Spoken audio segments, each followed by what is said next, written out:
Assalamualaikum warahmatullahi wabarakatuh. Perkenalkan, nama saya Tiara Keshalia dengan NPM 2110631070145 dari kelas 2E. Jadi, kebugaran jasmani merupakan hal yang sudah populer di kalangan masyarakat saat ini. Mengenai definisi kebugaran jasmani, ada beberapa ahli yang memberikan pengertian sebagai berikut. Yang pertama ada Agus Mukhalid mengatakan bahwa kebugaran jasmani adalah kesanggupan dan kemampuan untuk melakukan kerja atau aktivitas, mempertinggi daya kerja dengan tanpa mengalami kelelahan.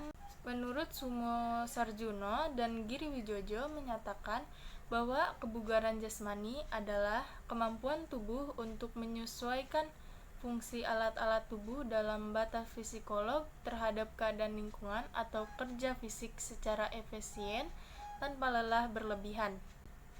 Menurut Suratman, kebugaran jasmani adalah suatu aspek fisik dari kesegaran menyeluruh yang memberi kesanggupan kepada seseorang untuk menjalankan hidup yang produktif dan dapat menyesuaikan pada setiap pembebanan atau stres fisik yang layak.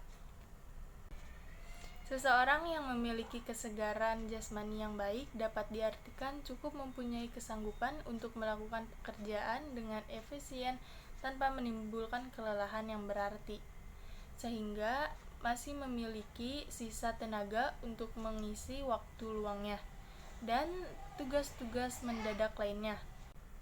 Bisa dikatakan pula bahwa tingkat kesegaran jasmani yang baik memberikan kesanggupan pada seseorang untuk menjalankan hidup yang produktif dan dapat menyesuaikan diri pada tiap pembebanan yang banyak.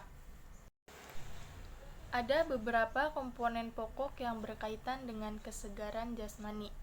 Yang pertama ini ada kesanggupan dan kemampuan atau kapasitas seseorang dalam melakukan tugas sehari-hari. Yang kedua, meningkatkan daya kerja, terutama fungsi jantung, peredaran darah, paru, dan otot.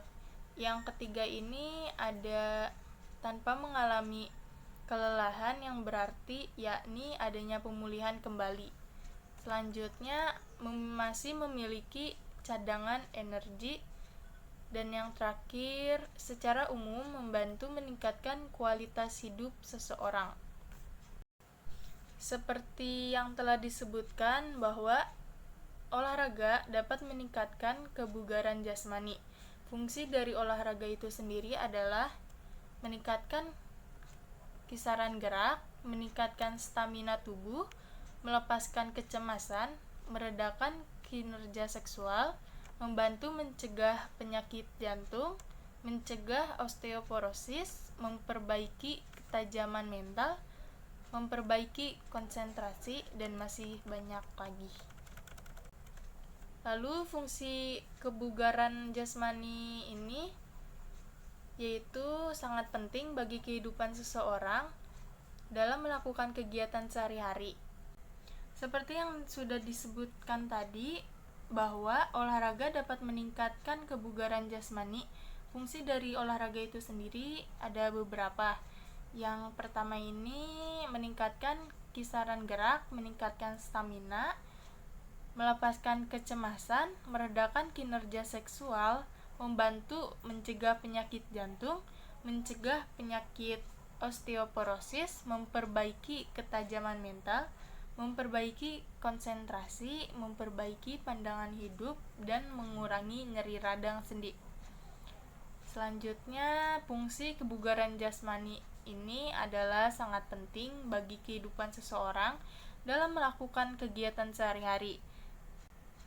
Kesegaran jasmani berfungsi untuk meningkatkan kemampuan kinerja bagi siapapun yang memilikinya, sehingga dapat melaksanakan tugas-tugasnya secara optimal untuk mendapatkan hasil yang lebih baik. Yang ketiga ada daya tahan jantung dan paru-paru.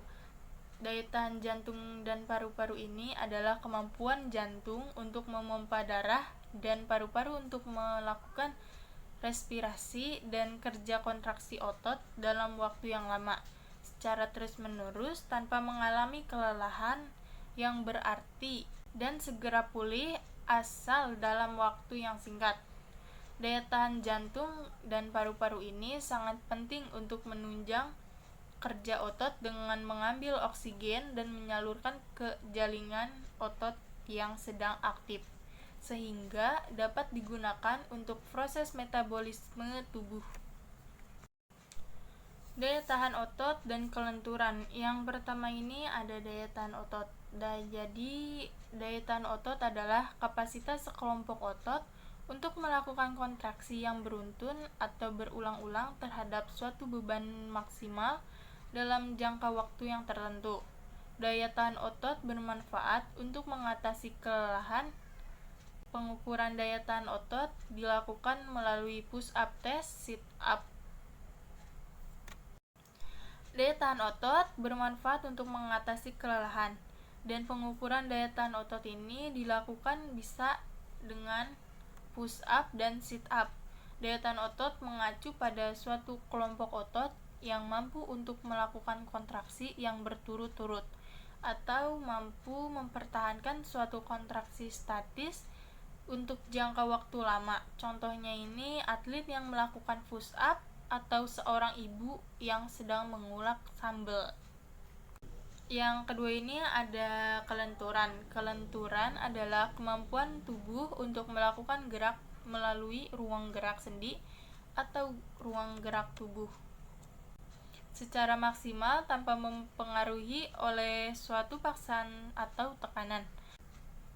Kelenturan gerak tubuh pada persendian tersebut sangat dipengaruhi oleh elastisnya otot, jenis sendi, struktur tulang, jaringan sekitar sendi, tendon, dan ligamen di sekitar sendi, serta kualitas sendi itu sendiri.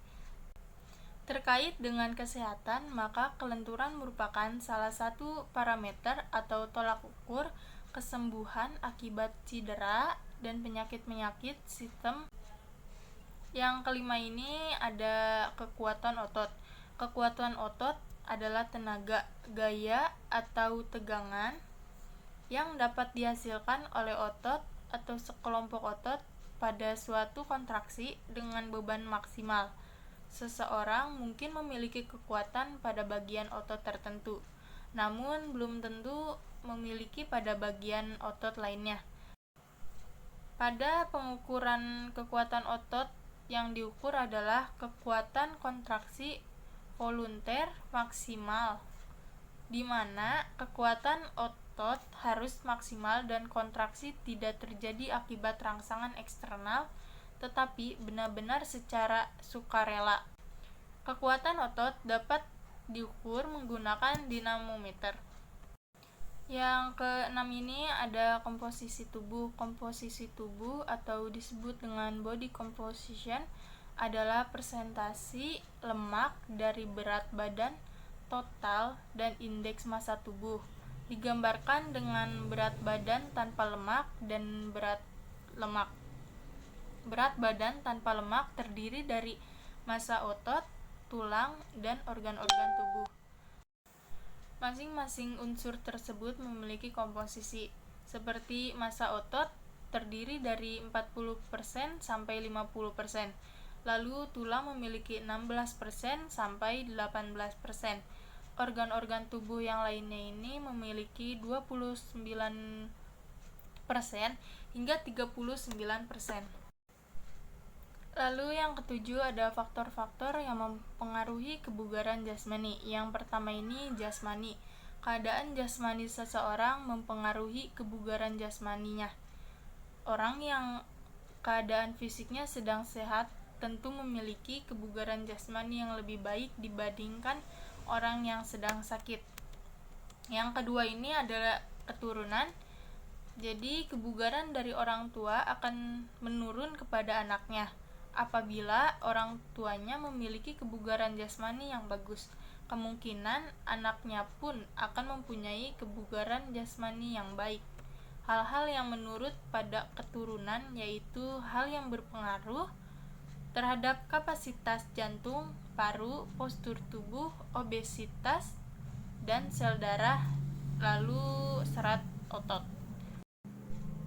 Yang selanjutnya ini ada usia.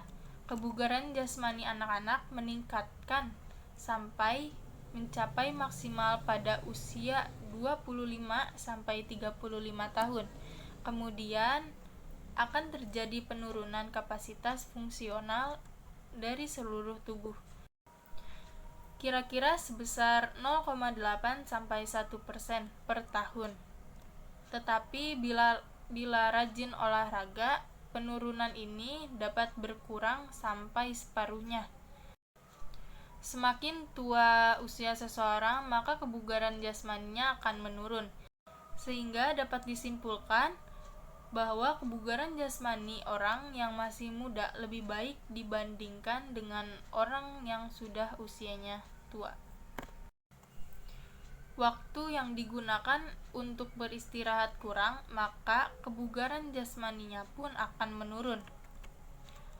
Selanjutnya ada pengaruh gizi dan makanan. Makanan yang kita makan akan diubah bentuknya menjadi energi yang menyongkong kegiatan atau aktivitas kita sehari-hari.